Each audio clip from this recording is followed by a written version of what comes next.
ધોરણ 10નું રિઝલ્ટ આવી ગયા પછી જે લોકો પૂરક પરીક્ષા આપવા માંગે છે ને એ 15 તારીખ સુધી ફોર્મ ભરી શકે છે ઓનલાઈન.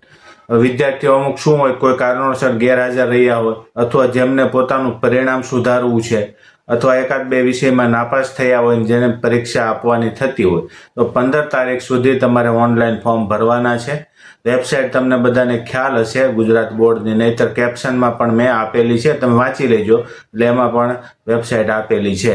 કારણ કે થોડી પણ આળસ રાખ્યા વગર એકાદ બે વિષયમાં ફેલ થયા હોય તો આપણે એવું વિચારતા હોય નથી દેવી, પણ એવું નથી હોતી. જો તમે આપી દેશો ને તો જરૂરથી પાસ થવાના ચાન્સ વધી જાય. કારણ કે હજી તમારી પાસે સમય હોય તો તમે તૈયારી કરી શકો છો.